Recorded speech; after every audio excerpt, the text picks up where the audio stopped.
Buenas noches, sean ustedes todos bienvenidos y vamos a continuar con la clase de la responsabilidad de los gobiernos. Y en este caso, nosotros hablábamos anteriormente que estamos enmarcados dentro de un sistema presidencialista y el sistema presidencialista está regido democráticamente por la división de los poderes, del poder ejecutivo, el poder legislativo y el poder judicial. Y que naturalmente en este sistema presidencial existe responsabilidad absolutamente de todos los funcionarios públicos, independientemente de que estos funcionarios pertenezcan a un determinado poder, sea legislativo, sea el ejecutivo y sea el judicial. Pero, sin embargo, nosotros vamos a tocar eminentemente la parte que le corresponde a la jurisdicción penal privilegiada y también la parte que le corresponde a la jurisdicción política o al juicio político, y que naturalmente esto está establecido constitucionalmente en virtud de que la Constitución consagra que ciertos funcionarios, por el cargo que desempeñan, por la alta investidura que ejercen dentro del Estado dominicano, entonces tienen que ser procesados tanto judicialmente como políticamente ante una jurisdicción especial. Y en este caso es cuando se trata de la jurisdicción penal, es la Suprema Corte de Justicia o en otros casos la Corte de Apelación del Departamento Judicial que le corresponda, la responsable para eh, conocer de ese proceso penal llevado a cabo con respecto a esos funcionarios o altos funcionarios. Entonces, esa jurisdicción penal privilegiada está establecida como una regla de competencia específicamente. Entonces, esa regla de competencia concierne como una especie no de protección, sino, diríamos nosotros, de distinción, pero tampoco a la persona, sino más bien a la función que ejerce o a la alta investidura que tiene en ese momento determinado una persona que ejerce una función pública. Entonces, fíjense ustedes que cuando se pierde esa función pública, entonces ya no tiene ese privilegio de jurisdicción. Inclusive también, aunado a esto, la propia inmunidad o el propio juicio político por el cual pudiese ser pasible también ese funcionario público en un determinado momento de ser sometido ante esa jurisdicción especial, que es también una jurisdicción excepcional. Entonces, fíjense ustedes que no es básicamente una protección, sino más bien una distinción con respecto a esa función pública que ostenta ese funcionario. Entonces, cuando nosotros decimos que no es una protección, es por el hecho que, igual que cualquier otro ciudadano, puede ser sometido a la acción de la justicia. Ahora, ¿qué sucede con esta situación? Que nosotros hemos podido eh, estudiar a fondo y hemos podido determinar la siguiente situación, que constitucionalmente existe una doble competencia con respecto a la jurisdicción penal privilegiada, en virtud de que el juicio político o el impeachment dominicano establece una laguna constitucional en lo que respecta a la jurisdicción penal privilegiada. Y esto nosotros lo decimos por lo siguiente. La jurisdicción penal privilegiada está constituida para conocer de los sometimientos penales a determinados funcionarios por su función, por su alta función jerárquica que ejercen en los poderes del Estado. Pero resulta que también esos funcionarios públicos electos básicamente los electos, pero también los designados, y en este caso nos vamos a ocupar más por los electivos, refiriéndonos específicamente al Congreso, diputados y senadores, y también al presidente y vicepresidente de la República. Entonces, fíjense ustedes que estos funcionarios pueden ser pasibles de juicio político. Pero ¿qué sucede? Igual también como puede ser los miembros de la Suprema Corte de Justicia, los miembros de la Junta Central Electoral, los del Tribunal Superior Electoral también, los del Tribunal Constitucional, los jueces que conforman el Tribunal Constitucional. Fíjense ustedes que pueden ser pasibles de un juicio político, pero también pueden ser procesados ante la jurisdicción penal privilegiada. Pero ¿dónde es que nosotros indicamos que existe una laguna constitucional y que existe una doble competencia constitucional que lo crea precisamente el juicio político?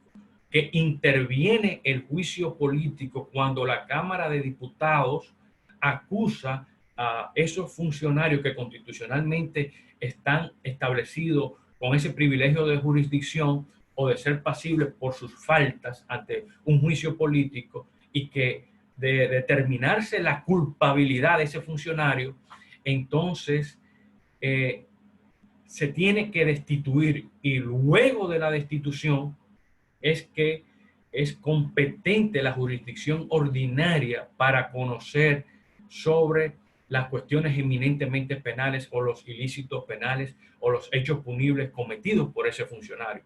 Fíjense bien que ya no estamos hablando entonces de una jurisdicción penal privilegiada, sino de una jurisdicción penal ordinaria, porque primero y previamente tiene que establecerse la culpabilidad para que tenga entonces competencia la jurisdicción penal la jurisdicción penal ordinaria. Entonces, esta es la doble competencia de la que constitucionalmente se habla, y que tiene que ver primero con los hechos personales, y un ejemplo que pudiese haber con respecto a un legislador o al propio presidente y vicepresidente de la República con relación a, a un hecho personal pasible o una conducta establecida como un tipo penal cometida por esos altos funcionarios,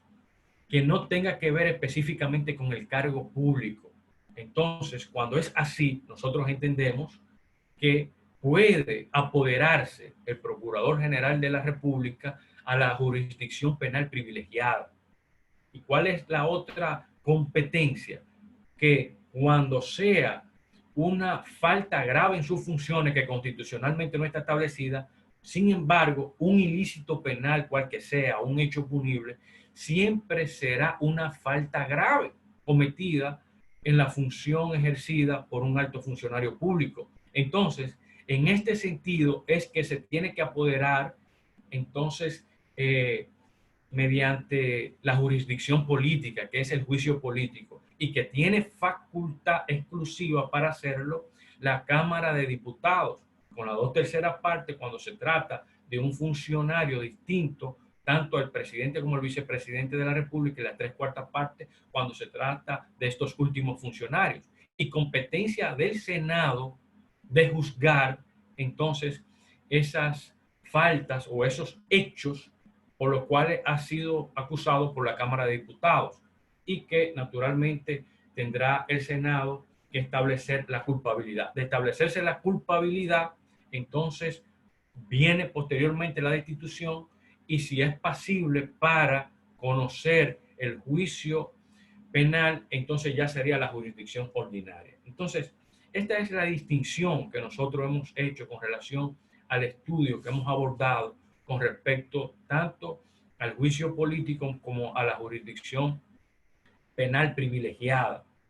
Hay que establecer una distinción de los hechos, si se trata de hechos relativos al propio cargo ejercido por el funcionario público o si se trata de hechos distintos a los cargos, a las funciones que ostenta el funcionario público. Y nosotros diríamos, pero ¿cómo se podría distinguir? Fácil.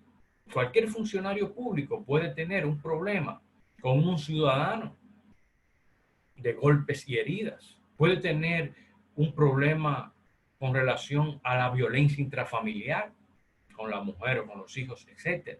Entonces, en este sentido, es que tiene asidero el estudio que nosotros hemos realizado al respecto y nuestra tesis con relación a la doble competencia que existe con relación a los funcionarios públicos, que una está supeditada evidentemente al juicio político para ser sometido ante, luego, posteriormente, y de hallarse la culpabilidad, la destitución y proceder posteriormente entonces a al juicio ordinario por el sometimiento de los hechos punibles cometidos por el funcionario, y otra es con relación al apoderamiento de la jurisdicción penal ordinaria por el hecho punible cometido, pero que son distintos esos hechos a la función o las funciones que ejerce el funcionario público. Esa es la distinción que nosotros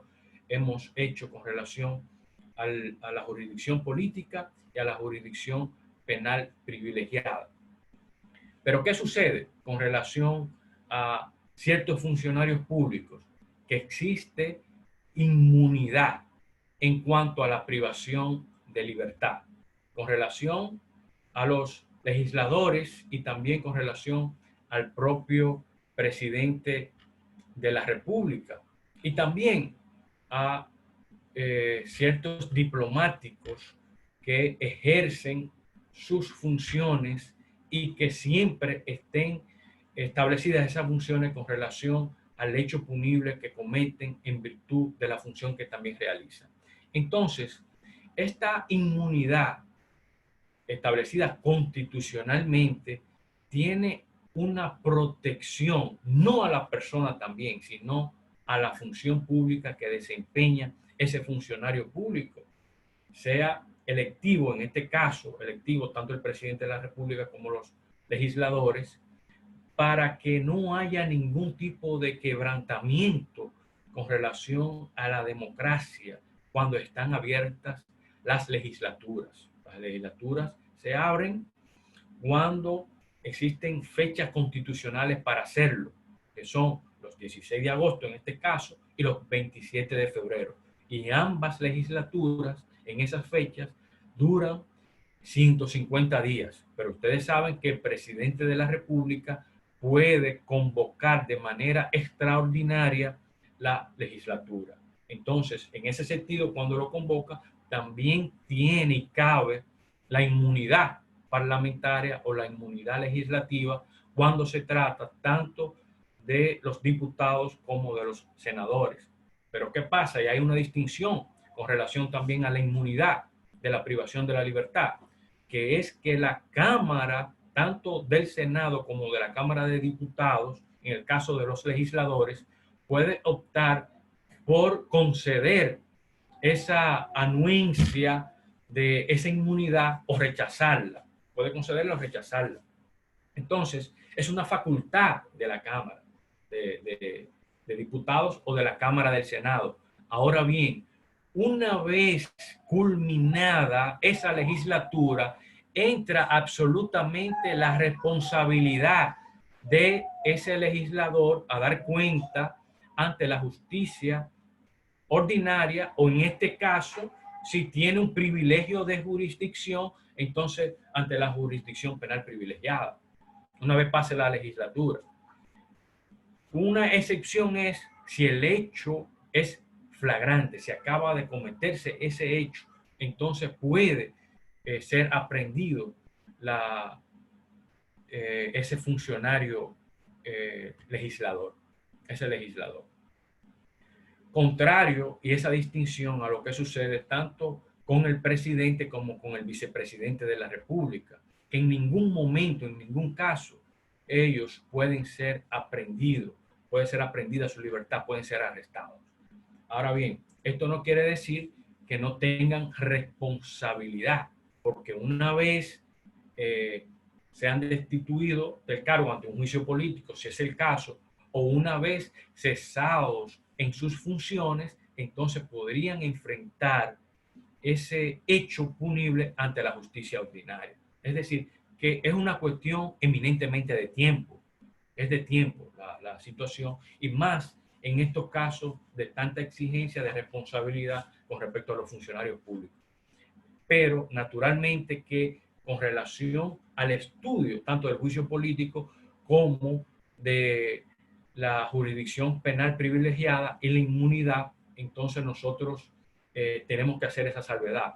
Diríamos nosotros, bueno, pero si estamos estudiando la responsabilidad tanto del presidente y del vicepresidente de la República y haciendo la distinción con respecto a los senadores, fíjense ustedes que en ningún caso pueden ser arrestados. Y si nosotros hablábamos de que existe esa jurisdicción penal privilegiada y que la misma está delimitada con relación a los cargos distintos, a las funciones propias que desempeñan esos funcionarios públicos, entonces nosotros diríamos que sería prácticamente hasta ilusorio entonces que pueda enjuiciarse, encausarse ante la jurisdicción penal privilegiada al presidente de la República porque está supeditado previamente al juicio político, a la destitución y posteriormente entonces a la jurisdicción ordinaria.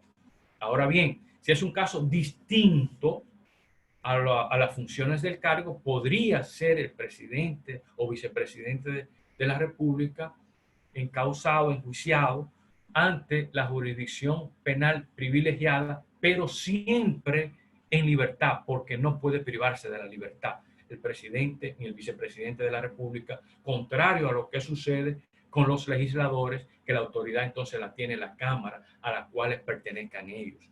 Esta es una cuestión que nosotros también debemos analizarla con respecto a las propias medidas de coerción y a la propia pena que se la pueda imponer a esos funcionarios públicos. Las medidas de coerción proceden también ante la jurisdicción penal privilegiada y se caracterizan las medidas de coerción como se caracterizan ante un proceso ordinario, en virtud de que las mismas son medidas de coerción provisionales que recaen sobre la persona, pero también existen medidas de coerción reales cuando recaen sobre los bienes del imputado y son medidas de coerción también que se caracterizan por ser temporales, pero también por ser instrumentales, porque no tienen una finalidad en sí mismas, sino que están para garantizar los resultados del proceso y también la proporcionalidad. Ahora bien, en estos casos y cuando se trata no de casos eminentemente distintos a las funciones que ejerce el legislador o el funcionario, llámese inclusive presidente o vicepresidente de la República, entonces cuando están estos casos vinculados eminentemente a la corrupción administrativa, entonces nosotros tenemos que establecer que independientemente de esa instrumentalidad de las medidas de coerción, cuando tienen que ver con fondos públicos, nosotros tenemos que hablar de que ciertamente estamos ante un hecho eminentemente grave, porque cuando se trata de distracción y de falco al erario público, necesariamente otras instituciones han dejado de recibir los emolumentos y los fondos para poder paliar tantas vicisitudes que pasa el pueblo con respecto a la propia salud, a la propia educación, a la vivienda, a la seguridad social. Por eso es que es una cadena de situaciones que enmarca ese hecho cuando no ha habido esa transparencia con relación a la función tanto legislativa como a la función gubernativa, o si se trata también de jueces que desempeñen las altas cortes y tampoco sean en ese sentido transparente, sino que haya habido también confusión en ese sentido, de una u otra manera estamos hablando de un crimen eminentemente grave. Entonces, por eso es que tiene que analizarse en esos casos la proporcionalidad, la necesidad y la utilidad de la aplicación de las medidas de coerción, por el hecho de que, naturalmente, si las mismas están identificadas con relación a ese esquema, ese parámetro que anteriormente nosotros nos hemos referido anteriormente, no podemos dejar de lado, no podemos obviar que se trata real y efectivamente ante la gravedad de un hecho eminentemente sentido por toda la población. Entonces, en ese sentido, nosotros no podríamos hablar eminentemente del peligro de fuga, porque ¿cómo podríamos nosotros hablar de un peligro de fuga ante un legislador o ante el presidente de la República que estén desempeñando sus funciones? Es decir, si están desempeñando sus funciones, no, pero nosotros hemos visto cómo en otras naciones, cuando han habido acusaciones en contra de altos funcionarios, han emprendido la fuga. Es decir, que pudiese en un determinado momento también haber peligro de fuga en lo atinente a las medidas de coerción.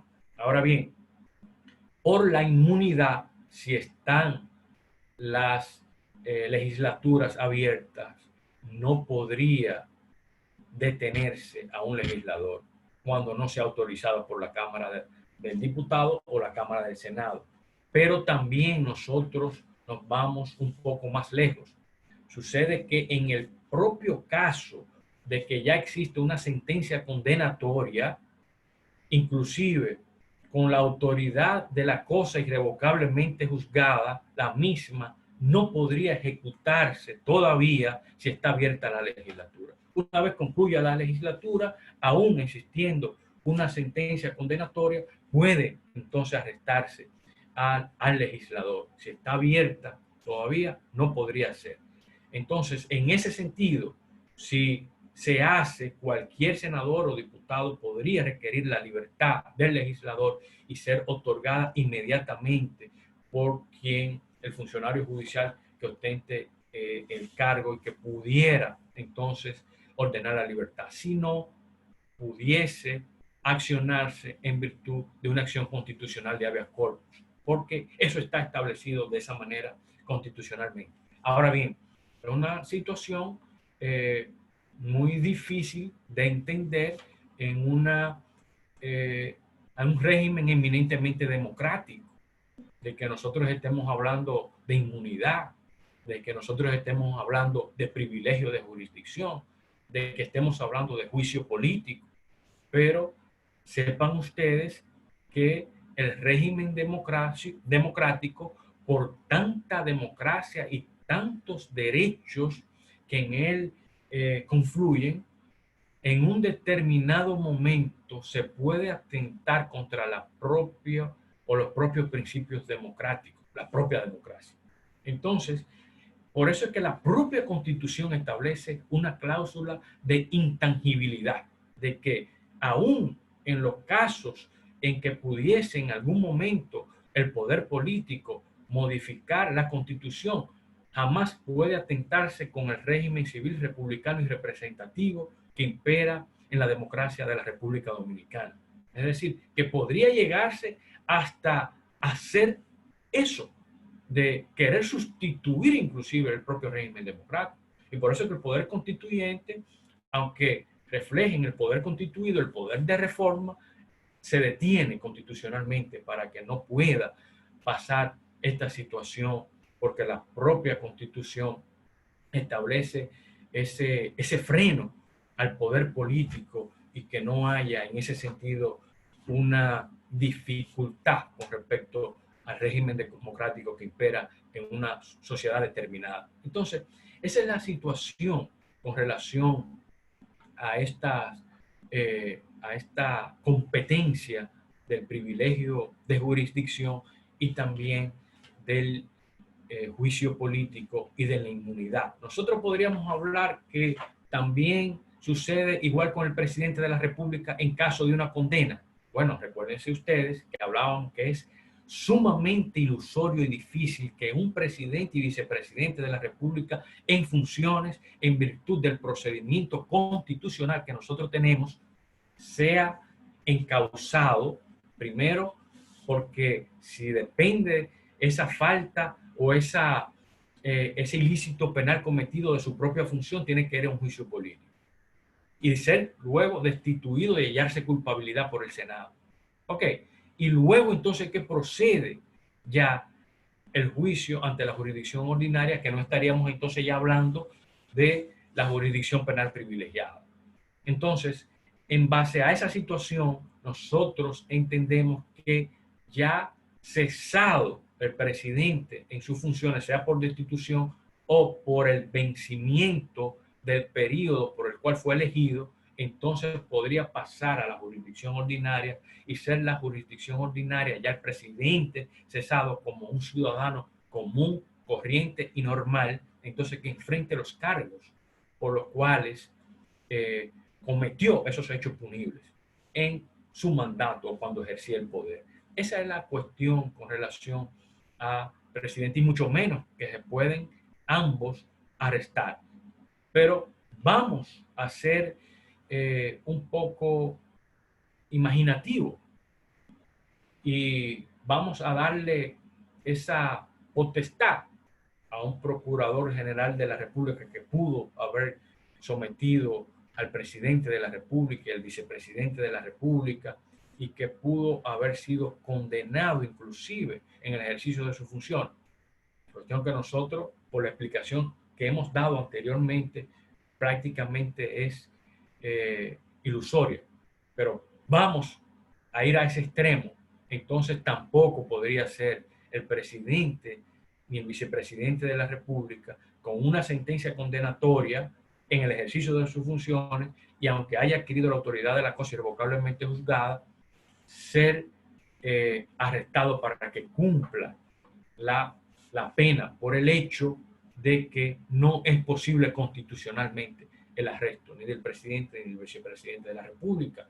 Entonces, prácticamente la Constitución lo protege en ese sentido. Y esa protección es en virtud no de la persona, sino del cargo. Ahora, una vez cesado en el cargo, tendría el presidente y el vicepresidente de la República que enfrentar entonces la condena que ya ha sido impuesta en la jurisdicción penal privilegiada.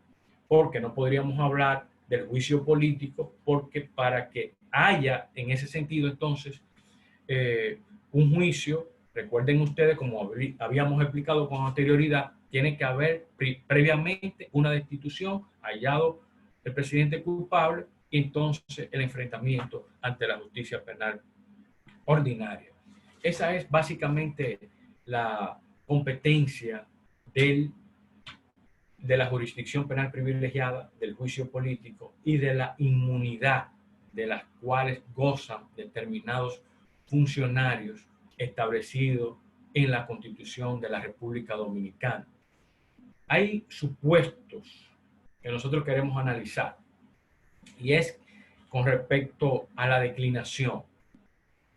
¿Qué sucede? Que si un funcionario elegido o designado, pero que goza del privilegio de jurisdicción, una vez cesa en sus funciones, entonces la Suprema Corte de Justicia tiene que declinar el caso a la jurisdicción penal ordinaria competente. ¿Por qué? Porque recuerden ustedes que nosotros habíamos iniciado esta conversación estableciendo que es más una protección a la persona, que es más una protección al cargo que a la persona. Es decir, no es a la persona, sino al cargo, a la función que ejerce esa persona en un determinado momento, en un determinado periodo. Por eso, si cesó en sus funciones, la Suprema Corte de Justicia tiene que declinar el caso a la jurisdicción penal ordinaria. Ahora bien, una vez ya concluido el proceso y que se han ido a deliberar y resulta que en ese determinado momento se destituyó la persona o cesó en el periodo, ahí no, ya no procedería, sino que ya concluyó el proceso, están deliberando, entonces tiene que venir naturalmente la decisión en ese sentido. Pero fuera de eso, tiene que venir la declinatoria, pero también en el sentido inverso. Imagínense ustedes que una persona está enfrentando un proceso en la fase preparatoria, en la fase intermedia, y haya participado en un proceso electivo y haya resultado ganador de una función electiva como senador o diputado, entonces también esa jurisdicción ordinaria tiene que declinar el caso ante la jurisdicción penal privilegiada, que es en este caso la Suprema Corte de Justicia. Opera en sentido inverso esta dualidad de la declinatoria que debe haber por los tribunales, dependiendo la cesación de las funciones del legislador o dependiendo también la adquisición de esa función pública por haberla ganado un puesto público electivo o por haber sido designado por el presidente de la República, por ejemplo, en un ministerio de los cuales conforman el Poder Ejecutivo constitucionalmente hablando. Entonces, en ese sentido es la declinatoria. Entonces, hay una cuestión que es potestad del Ministerio Público. Siempre la persecución de la acción penal, constitucionalmente hablando, estatutariamente, orgánicamente hablando, por el propio estatuto del Ministerio Público y por lo que expresa el propio Código Procesal Penal en ese sentido, de que es el Ministerio Público, y en este caso, cuando hablamos de esos altos funcionarios, del Procurador General de la República, de poner en movimiento la acción pública, de investigar los casos y someter los casos. Ahora bien, nosotros analizábamos con anterioridad que existen casos que explican, si se quiere, una laguna de que no es el Ministerio Público en virtud de que es la Cámara de Diputados en virtud del juicio político, porque es la jurisdicción política. Entonces, en ese caso, se ha creado constitucionalmente una laguna que nosotros entendemos que una eventual reforma constitucional deberá delimitarse, porque ahora tiene eso que resolverse esencialmente por el método de la interpretación constitucional. No hay otra forma de que sea así que se resuelva esta situación. Es decir, que por más que en un determinado momento quiera el Ministerio Público, entonces va a tener vedada la cuestión constitucional con respecto a si es una función propia del cargo que representa o que ostenta ese funcionario público en un determinado periodo, o si es un hecho distinto al cargo que desempeña, como anteriormente nosotros habíamos indicado. Habíamos ya hablado de la doble competencia penal y del propio impeachment dominicano, que es el que crea esa laguna que ha sido descubierta. Entonces, hemos hablado ya de la inmunidad y también del propio principio de igualdad. Hablábamos de la democracia, que es extraño que un régimen democrático estemos hablando a estas alturas de inmunidad, de privilegio de jurisdicción, de juicio político, como si no hubiese un criterio de igualdad entre las partes y de igualdad ante la ley. Pero no, recuerden ustedes cuando nosotros estudiábamos también la teoría de las formas políticas y analizábamos la propia distinción de la democracia inerme y la democracia militante. Esa democracia inerme cuando concentra tantos poderes que hace del propio régimen un régimen democrático, pero a la vez arbitrario. Y esa democracia militante que en defensa precisamente de que cualquier partido político, organización o asociación intente en contra de esos principios democráticos que constitucionalmente han sido establecidos. Entonces, fíjense ustedes que de una u otra manera todo esto es cuando se ejerce de manera abusiva la propia democracia en contra de sus propios principios, de los funcionarios que están y que ocupan en un determinado momento ciertos cargos relevantes en la administración pública. Pero recuerden ustedes que pueden venir cuestiones extrañas inclusive en un momento singular por el cual pase una determinada nación de un país que se rija por el sistema democrático y de la cual no está ajena la República Dominicana, que naturalmente entonces la propia Constitución en un determinado momento trae esto como defensa, no a las personas, sino a los altos cargos. Y nosotros hemos dicho que es una cuestión de tiempo, siempre será una cuestión de tiempo, por el hecho de que todos los funcionarios públicos son responsables. Nosotros no estamos en un régimen parlamentario, ni monista ni dualista, ni estamos en un régimen monárquico, donde el rey es irresponsable, pero es irresponsable porque refrenda su responsabilidad ante quien recibe el mandato constitucional en ese determinado estado, que es el gobernante o el presidente de la República, o sus funcionarios, que son entonces los responsables porque son los que administran el poder. Pero aquí en la República Dominicana, ante este sistema presidencial, existe responsabilidad. No existe irresponsabilidad, sino que existen esos esquemas establecidos por la propia Constitución para garantizar la función jerárquica que desempeñan esos determinados funcionarios. Pero no es que no existe responsabilidad, existe responsabilidad y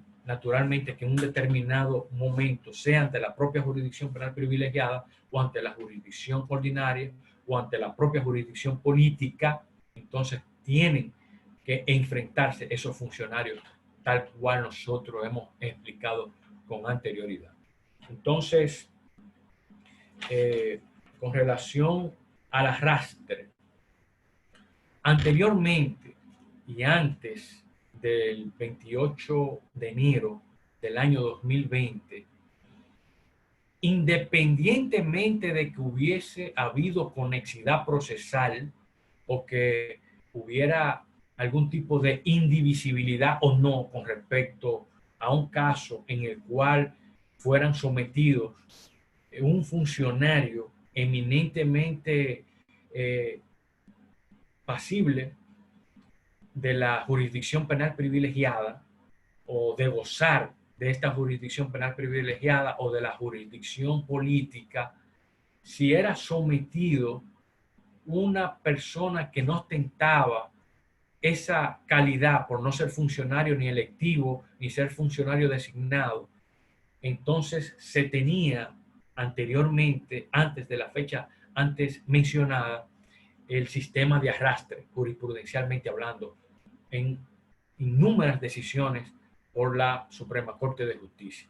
Ellos establecían que por el hecho de haber sido acusado, entonces una persona que no tuviera ese privilegio de jurisdicción era competencia de la Suprema Corte de Justicia. Y naturalmente que una decisión previa a esa fue por la propia jurisdicción penal privilegiada, dada el año pasado, no en el año 2020, por el propio, en el caso Odebrecht, por quien fungía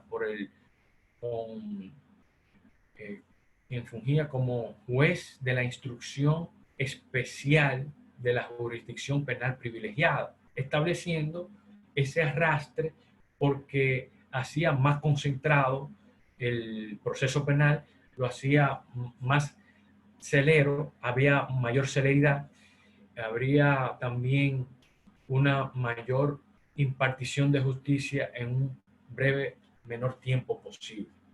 Que habiendo esa distinción con relación a los funcionarios que podían ser juzgados ante la jurisdicción penal privilegiada y quienes entonces tenían que ser juzgados por ante la jurisdicción ordinaria.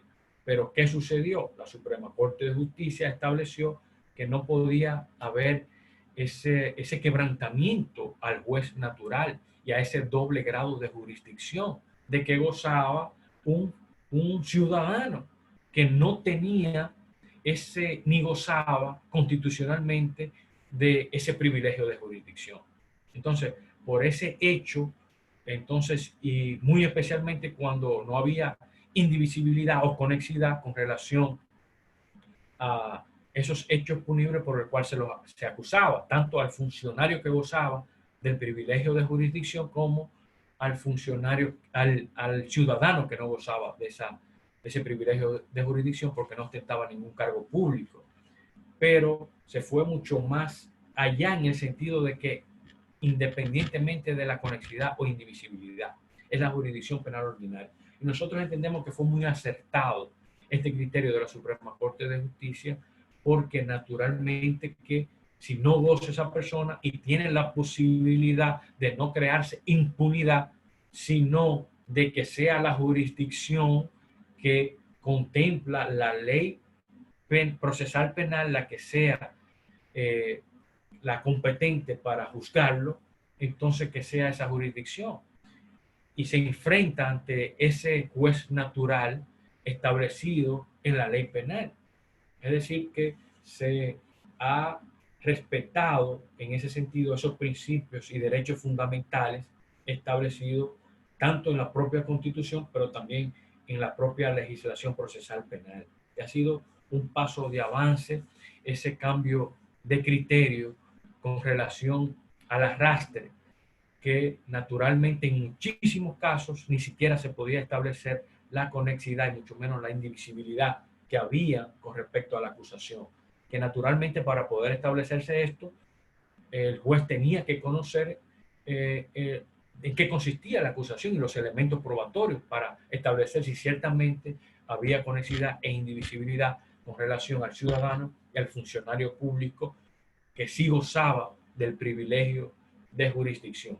Pero hay una cuestión muy importante también que está establecida en esa sentencia, y es que con relación a la competencia de la Suprema Corte de Justicia, que anteriormente era el Pleno quien estaba facultado para conocer de la jurisdicción penal privilegiada cuando un funcionario público constitucionalmente así establecido por nuestra Carta Magna, entonces tenía que conocer de ese juzgamiento y de esa acusación. Pero ahora, a raíz de ese fallo, no solamente con relación al arrastre, sino con relación también al derecho a recurrir y al doble grado de jurisdicción que tiene que establecer todo régimen que respete el Estado de Derecho y los principios fundamentales, como es también el derecho a recurrir, que independientemente de la denominación del recurso, tiene que garantizársele a cualquier ciudadano. Y en este caso, no importa que ese ciudadano entonces tenga un cargo público jerárquicamente superior establecido por la propia Constitución de la República Dominicana. Ese ciudadano también, cuando es procesado, tiene que garantizársele el derecho al recurso, lo que anteriormente no sucedía antes de esa sentencia emanada de la Suprema Corte de Justicia, del Pleno de la Suprema Corte de Justicia. Entonces, fíjense ustedes que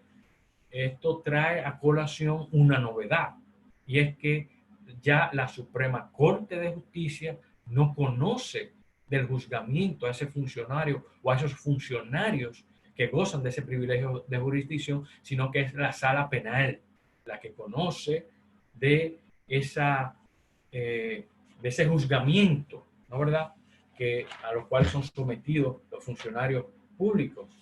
Ahora, y naturalmente pudiendo posteriormente entonces poder ese funcionario tener el derecho al recurso, el recurso de apelación de esa decisión. Ahora, ¿qué sucede? Que la sala penal sí conocía también de las apelaciones que provenían de las decisiones del juez de la instrucción especial que designaba el presidente de la Suprema Corte de Justicia, que en estos casos de acción pública o de acción pública a instancia privada, porque la acción penal, ustedes saben que puede ser una acción penal pública, pública instancia privada o privada. Y vamos a analizar esto más adelante. En este caso, cuando son acciones penales públicas, entonces el juez tiene que designar al juez de la instrucción para que conozca todo lo atinente a la fase preparatoria del proceso, incluyendo las las etapas y las acciones que puedan surgir, por ejemplo, con relación a las resoluciones de peticiones correspondiente a cualquier cuestión eminentemente que tenga que ver con el acceso a las pruebas, que sucede, así como sucede en el proceso ordinario, puede suceder, y muchas veces sucede más, increíble pero cierto, en la jurisdicción penal privilegiada. Entonces, ese juez de la instrucción funge como el juez de control de las garantías establecidas tanto en la Constitución de la República Dominicana como también en los tratados internacionales de los cuales signataria nuestro país y los derechos establecidos en el Código Procesal Penal Dominicano. Es decir, que todo ese control está y es competente y es llevado a cabo por el juez de la instrucción especial de la jurisdicción penal privilegiada de la Suprema Corte de Justicia, designado por el presidente de la Suprema Corte de Justicia, porque así lo establece la ley en ese sentido. Entonces, pero ese juez puede imponer medidas de coerción también. Entonces, todas esas decisiones con respecto a las resoluciones de peticiones que puedan surgir durante el proceso y con relación a las medidas de coerción, si pudiese haber también cualquier cuestión relacionada a la suspensión condicional del procedimiento cuando se aplique, pudiesen entonces ser apeladas ante la Sala Penal de la Suprema Corte de Justicia y luego ejercerse el recurso de casación ante el Pleno de la Suprema Corte de Justicia. Y, naturalmente, el recurso de revisión también ante el Pleno de la Suprema Corte de Justicia. Pero recuerden ustedes que ya los jueces que han participado entonces no podrían conocer del caso porque ya han tenido algún tipo de conocimiento y muy especialmente cuando ha habido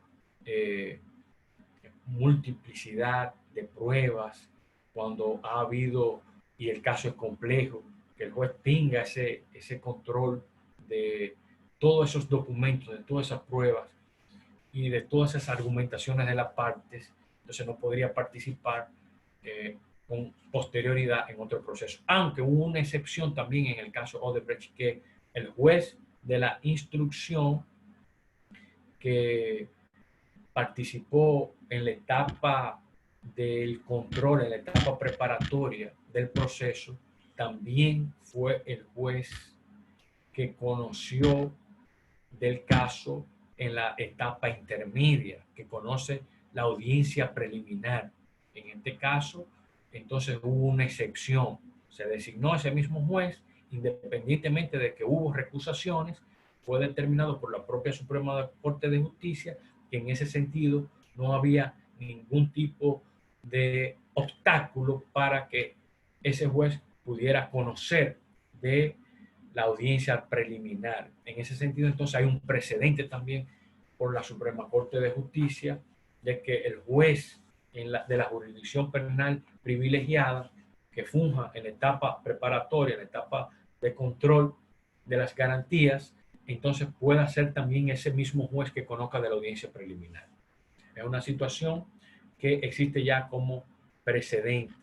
Sin embargo, el Código Procesal Penal establece otra cosa y también yo diría que el propio principio de imparcialidad también dice otra cosa, que cuando ya usted tiene conocimiento con relación al proceso por tantas solicitudes y tantas acciones que se ha conocido. Entonces debería ser otro juez quien pudiese conocer de la etapa intermedia y de la audiencia preliminar. Entonces, esas son básicamente las atribuciones de la Suprema Corte de Justicia con relación a la jurisdicción penal privilegiada. Hay una cuestión que nosotros hablábamos de la ejecución de la sentencia. Y fíjense ustedes que se habla y se estatuye con relación a la designación de un juez de la instrucción para que funja como juez de la etapa preparatoria del proceso, un juez de la instrucción especial. Y también un juez de la instrucción para que conozca de la etapa intermedia o de la audiencia preliminar. Pero sucede que no se habla, ni se estatuye, ni se expresa en ningún lado de que se tenga que designar un juez de la ejecución de la pena para ejecutar la pena. Aunque estemos hablando de la jurisdicción penal privilegiada, es el juez de la ejecución de la pena ordinaria, de la justicia o la jurisdicción ordinaria, quien tiene que ejecutar la pena, en virtud de que ya la jurisdicción penal privilegiada como jurisdicción especial, como jurisdicción excepcional, quedó desapoderada con la emisión del fallo condenatorio, en este caso, de decidirse en ese sentido con relación a la culpabilidad de ese funcionario y eventualmente de la imposición de una pena privativa de libertad. Quien tiene la potestad y la competencia para ejercer la ejecución de esa pena, entonces sería el juez de la ejecución de la pena. Señores, yo entiendo que nosotros, a grosso modo, hemos ya tratado todo lo atinente o una parte, diríamos nosotros, muy importante en lo que tiene que ver con relación a la jurisdicción penal privilegiada, al juicio político y a la inmunidad en un sistema presidencial como el que tenemos aquí en la República Dominicana. Así que un fuerte abrazo a todos y ahora vamos con sus intervenciones y con sus comentarios sobre los temas que hemos abordado en esta oportunidad.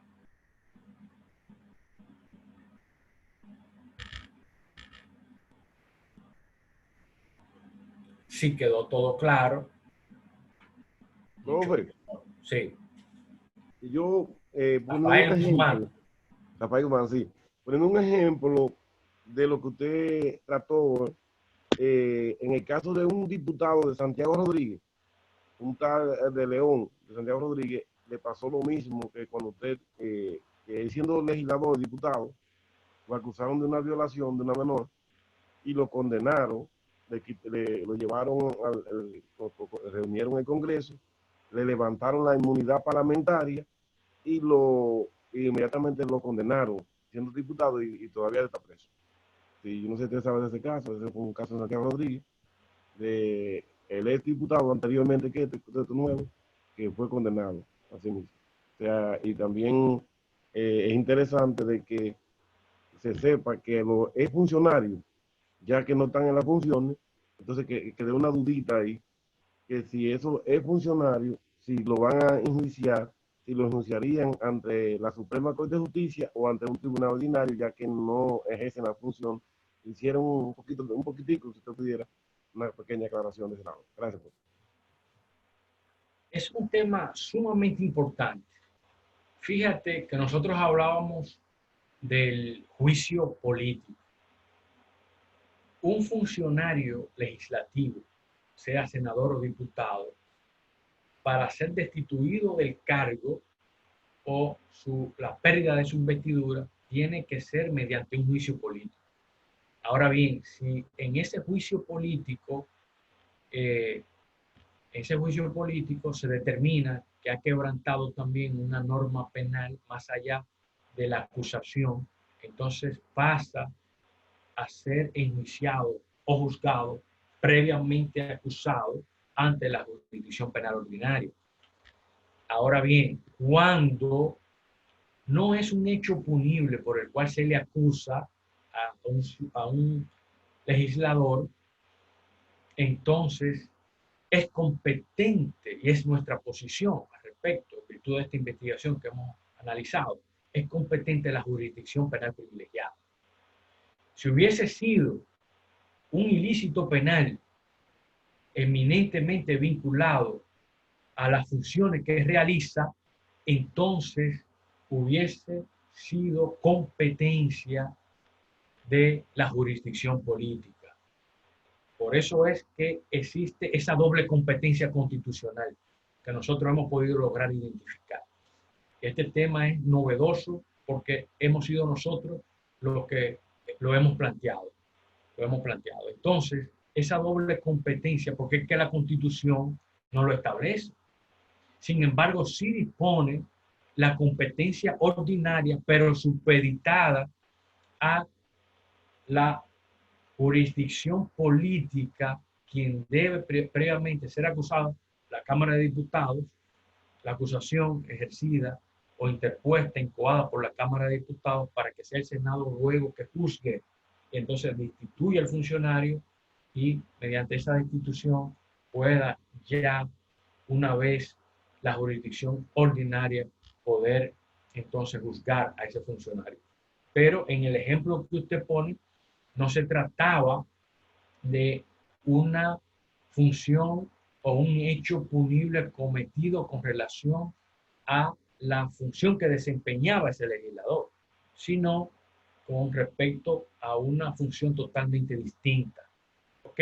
Entonces, recuerden ustedes que nosotros indicábamos que la Cámara de Diputados tiene esa potestad y esa facultad, distinto a lo que sucede con el presidente y vicepresidente de la República, que la Cámara a la cual pertenezca el legislador puede retirarle la inmunidad legislativa o la inmunidad parlamentaria y él enfrentar el proceso, independientemente inclusive de que pudiese estar abierta la legislatura, porque una potestad de la Cámara a la cual pertenece ese legislador, una potestad reglamentaria. Entonces, si eventualmente le es quitada esa inmunidad, es despojado ese legislador de esa inmunidad, entonces tiene que enfrentar el proceso, no así porque se ha despojado de la inmunidad, que significa eminentemente una cuestión ligada a la privación de libertad, no significa esto que tenga que quitársele o obviársele la jurisdicción penal privilegiada, porque recuerden ustedes que no es ni siquiera esta situación una potestad del funcionario público electivo, ya llámese presidente de la República o senador o diputado. No. Y no puede tampoco, un punto muy importante en este análisis, el diputado, el senador o el presidente de la República establecer que desiste de la jurisdicción penal privilegiada para que sea juzgado ante la jurisdicción ordinaria. No puede hacerlo porque es una situación consagrada especial y excepcionalmente por la Constitución de la República y tiene que ver necesariamente con la función pública, con el cargo público, con la investidura pública. No puede el funcionario público establecido constitucionalmente como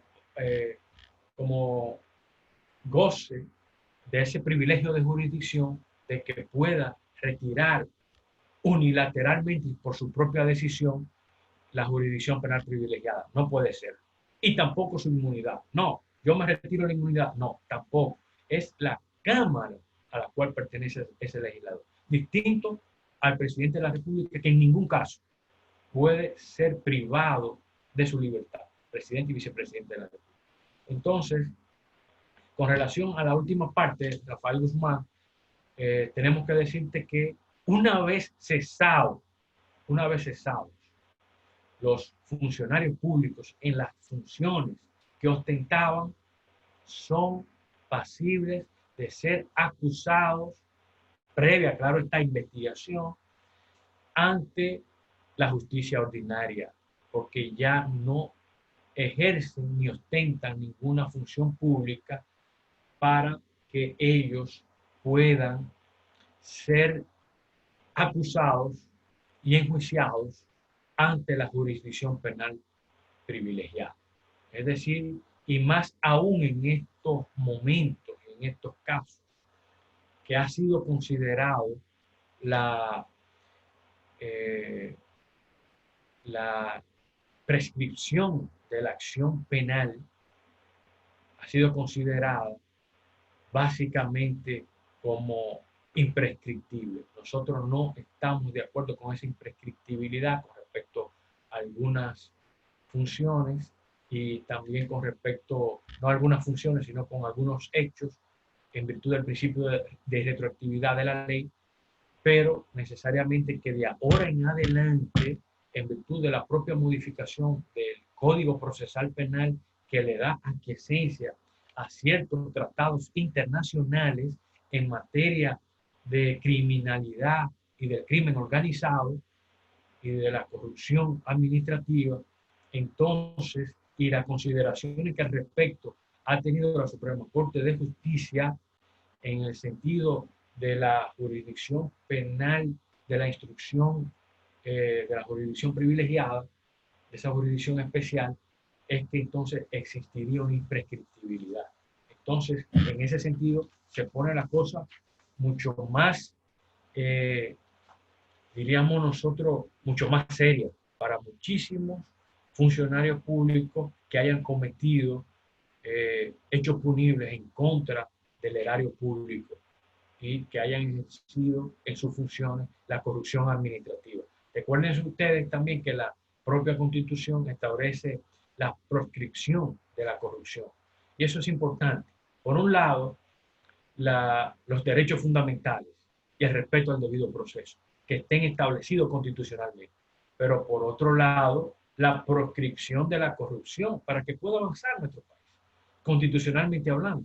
No es que porque se establezca constitucionalmente la proscripción de la corrupción no se vaya a respetar el debido proceso. No, se puede respetar el debido proceso, encausar a funcionarios públicos que en un determinado momento hayan delinquido, hayan ejercido en sus funciones corrupción administrativa y naturalmente se estaría dándole cabida también a la propia Constitución que establece de una u otra manera esa proscripción y que la propia Constitución establece que puede haber una extensión con relación a la prescripción y a la propia extinción de la acción relacionada a esos delitos y a esos crímenes de la corrupción administrativa. En ese sentido, es que la cuestión cada vez se pone mucho más seria, diríamos nosotros, porque alguien hablaba el día pasado de que habíamos tenido en la República Dominicana un caso nada más y especificaba que había sido el de Jorge Blanco, aunque no es el mejor ejemplo de ponerlo, porque nosotros hablábamos previamente de respeto al debido proceso y nosotros no podemos hablar en ese proceso de que se respetó el debido proceso, lamentablemente. Pero ahora, constitucionalmente, existe la proscripción de la corrupción, pero por otro lado también el respeto al debido proceso. Entonces, que se lleven a cabo ambas cuestiones eminentemente importantes establecidas en la Constitución. Porque no es que un funcionario público, ahora ya cesado en sus funciones, no pueda ser no se le pueda respetar el debido proceso y ser encausado ante la justicia ordinaria, respetándose el debido proceso. Siempre y cuando, claro está, hayan elementos probatorios suficientes que indiquen que ha cometido el crimen de corrupción en contra del Estado dominicano, pero también en contra, diríamos nosotros, del pueblo dominicano. Es esa más o menos básicamente la cuestión, Rafael. ¿Otra intervención u otra pregunta?